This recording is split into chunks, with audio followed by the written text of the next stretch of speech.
الحمد لله رب العالمين الذي بعث محمدا بشيرا ونذيرا وداعيا إلى الله وسراجا منيرا. أشهد أن لا إله إلا الله وحده لا شريك له، وأشهد أن سيدنا محمدا عبده ورسوله. اللهم صل وسلم على سيدنا محمد وعلى آله وأصحابه والتابعين صلاة وسلاما دائمين متلازمين إلى يوم الدين. أما بعد فيا عباد الله اتقوا الله، أوصي ونفسي وإياكم بتقوى الله faqad fazal muttaqun. Sedang jemaah yang dirahmati Allah, pada hari Jumaat yang penuh berkah ini, marilah sama-sama kita bertakwa kepada Allah Subhanahu wa taala dengan ketakwaan yang sebenar di mana saja kita berada dan dalam apa jua keadaan. Ingatlah bahawa Allah Subhanahu wa taala Maha menyaksikan perbuatan kita, bahkan Maha mendengar bisikan hati kita. Oleh itu Nabi SAW berpesan, bertakwalah kepada Allah Subhanahu wa taala dimanapun kamu berada, dan hendaknya setelah kamu melakukan keburukan, kamu iringilah pula dengan kebaikan yang akan memadam keburukan itu. Bergaullah dengan orang lain dengan akhlak yang terpuji. Hadis riwayat Imam At-Tirmizi. Inilah bentuk ketakwaan yang kita inginkan, ketakwaan yang memastikan hati seorang mukmin selalu sedar akan Allah Subhanahu wa taala dan segan serta malu untuk mengingkari penciptanya dengan maksiat, tidak kira tempat ataupun masa. Kita tidak mahu ketakwaan yang hanya menjelma apabila ada orang bersama kita, tetapi pudar dan sirna apabila orang itu beredah pergi. Kita inginkan ketakwaan yang menjadikan kita insan yang ingin melaksanakan kebaikan serta menyebarkan keadilan dan kedamaian di mana sahaja kita berada, sesuai dengan firman Allah Subhanahu wa taala dalam surah An-Nahl ayat 97. A'udzu billahi minasyaitonir rajim. Man 'amila salihan min dzakarin aw unsa wa huwa mu'minun falanuhyiyannahu hayatan thayyibah wa lanajziyannahum ajrahum bi ahsani ma kanu ya'malun. Shadaqallahul azim. Yang bermaksud, sesiapa yang beramal soleh dalam keadaan dia beriman, sama ada lelaki atau perempuan, maka sesungguhnya kami akan menghidupkan dia dengan kehidupan yang baik, dan sesungguhnya kami akan membalas mereka dengan memberikan pahala yang lebih baik daripada apa yang mereka telah kerjakan. Inilah mutiara bicara Nabi SAW bahawa ketakwaan tidak terbatas kepada ruang, tempat dan batasan masa. Ketakwaan itu mengalir di dalam jiwa kita dan tidak boleh dipisahkan dalam apa jua keadaan. Walau bagaimanapun, terdapat sebagian orang cuba memomokkan kita dengan sangkaan bahawa kita tidak dapat hidup sebagai mukmin yang bertakwa dan sempurna keimanannya kecuali jika kita berada dalam sebuah khilafah atau apa yang dikenali sebagai daulah Islamiyah. Seolah-olah takwa hanya wujud di dalam daerah daulah Islamiyah sahaja. Berdasarkan sangkaan mereka itu, ada yang melakukan slogan, kononnya jika kita tidak berusaha untuk berperang atau melakukan jihad bersenjata untuk menegakkan daulah Islamiyah, maka kita ini telah kafir. Lebih daripada itu, malah mereka menghukumkan bahawa sekadar tidak ada keinginan untuk tinggal di bawah sistem khilafah atau daulah Islamiyah sahaja pun sudah menjatuhkan kita menjadi kafir.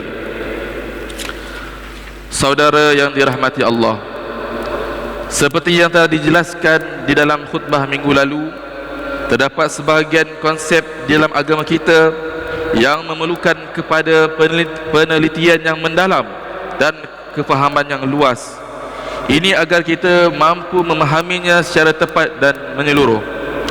Ia memerlukan kita untuk turut memahami latar belakang konsep-konsep tersebut, mengambil kira faktor sejarah, keadaan sosiopolitik pada zaman yang berkenaan dan sebagainya. Menerima bulat-bulat sesuatu konsep yang rumit tanpa memahami hakikatnya, latar belakangnya dan juga matlamatnya adalah satu kesilapan yang akan hanya membawa kerosakan. Apatah lagi apabila konsep-konsep seperti khilafah dan daulah Islamiyah ini dijulang dengan penuh kekerasan, mengikut kefahaman songsang yang disalah tafsirkan oleh kumpulan-kumpulan yang mempunyai kecenderungan melampau. Saudaraku, seluruh umat Islam sepakat bahawa Islam adalah panduan bagi kehidupan manusia. Namun dalam membincangkan isu kenegaraan dalam Islam, ramai para ulama masa kini mempertikaikan pandangan yang mengatakan bahawa mewujudkan daulah Islamiyah adalah kewajipan yang utama dan mendesak. Para ulama malah menegaskan bahawa dalam kebanyakan konteks kehidupan dunia hari ini tiada keutamaan pun untuk membincangkannya. Memang benar, para sahabat Nabi SAW telah melaksanakan sistem khilafah setelah kewafatan baginda SAW. Tetapi para ulama menegaskan bahawa bentuk pelaksanaannya bukan untuk dicetak dan ditiru sepenuhnya begitu sahaja sepanjang zaman. Sejarah Islam yang berjalan begitu lama menunjukkan betapa banyak penyesuaian yang dibuat dari satu zaman ke satu zaman demi menegakkan ciri dan mencapai matlamat yang dikehendaki syarak. Saudara-saudara sekalian, konsep kenegaraan dalam Islam tidak diukur keislamannya hanya dengan menggunakan nama khilafah atau gelaran daulah Islamiyah semata-mata. Apatah lagi jika dalam sistem itu meluas kezaliman, penindasan, rasuah, kemunduran, ketidakcekapan dan sebagainya. Sebaliknya, yang menjadi kayu ukurnya ialah prinsip-prinsip serta nilai-nilai sejagat seperti mana yang digariskan dalam Al-Quran dan Sunnah, seperti keadilan, kesaksamaan, musyawarah antara yang memerintah dan rakyat, atau bahasa Islamnya syura, budaya menghidupkan amal soleh, kecakapan pentadbiran, semangat ilmu pengetahuan dan yang seumpamanya. Oleh itu, keutamaan bagi setiap mukmin ialah untuk memurnikan Islam dalam kehidupan, suburkan Islam dalam diri, keluarga dan masyarakat kita. Islam mengajar kita untuk membangunkan takwa sepanjang masa, takwa yang membuat kita mampu melaksanakan kebaikan dan menjemarkan nilai-nilai mulia di mana sahaja kita berada. Manfaatkanlah sebaik mungkin usia yang ada. Carilah apa yang terbaik buat diri kita agar ia dapat meninggalkan kesan yang positif dan membina kepada diri sendiri dan juga masyarakat amnya. Rasulullah SAW bersabda, khairun nas anfa'uhum linnas, yang bermaksud sebaik-baik manusia adalah mereka yang paling banyak memberi manfaat kepada manusia lain. Hadis riwayat Imam Al-Tabrani. Memberi manfaat kepada manusia boleh dilakukan dalam apa jua bentuk, sama ada dalam bentuk wang, pengetahuan, tenaga atau sebagainya. Ini semua dengan tujuan agar akhirnya kita meraih keridaan Allah Subhanahu wa taala. Namun ia perlu bermula dari dalam diri kita, didorong ketakwaan yang menghiasi jiwa. Ciri-ciri zahir dan luaran yang Islamik seperti daulah Islamiyah yang kita bicarakan tadi seharusnya merupakan cerminan kepada kemurnian Islam yang lebih dahulu wujud utuh dan indah dalam jiwa umat. Ia tidak boleh di sebaliknya.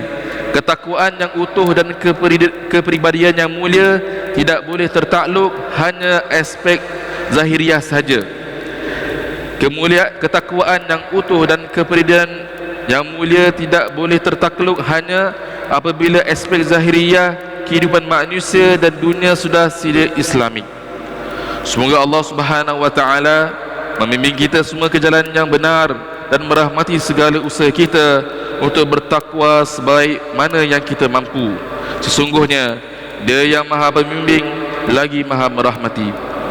Barakallahu li wa lakum fil Qur'anil azim ونفعني وإياكم بما فيه من الآيات والذكر الحكيم. وتقبل مني ومنكم تلاوته إنه هو السميع العليم. آمين. أقول قولي هذا وأستغفر الله العظيم لي ولكم ولسائر المسلمين والمسلمات والمؤمنين والمؤمنات فاستغفروه فيا فوز المستغفرين ويا نجاة التائبين. آمين. يا موفق الضائعين وفقنا لطاعتك أجمعين، وتب علينا وعلى المسلمين، واغفر ذنب من يقول واستغفر الله العظيم. أستغفر الله.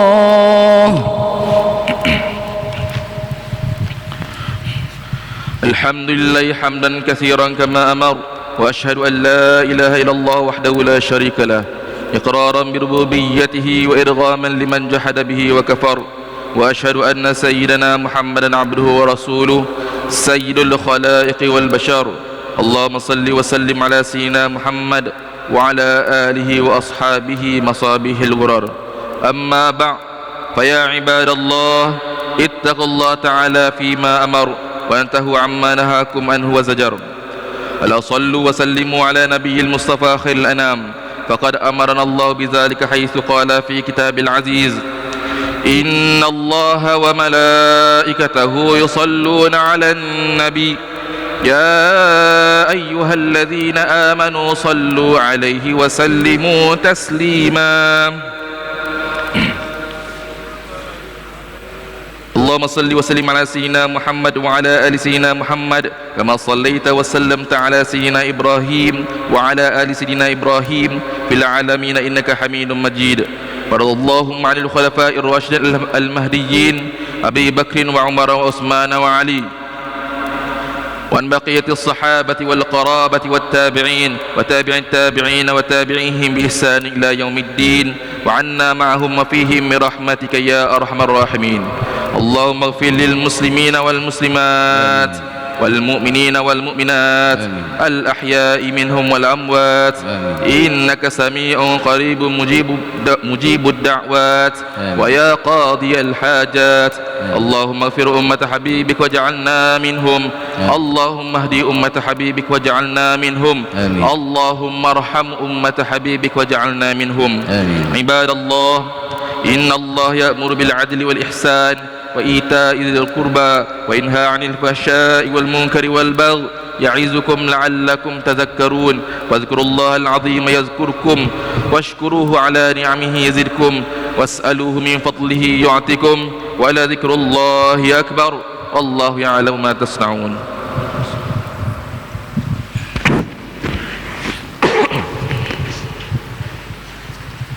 الله أكبر الله أكبر.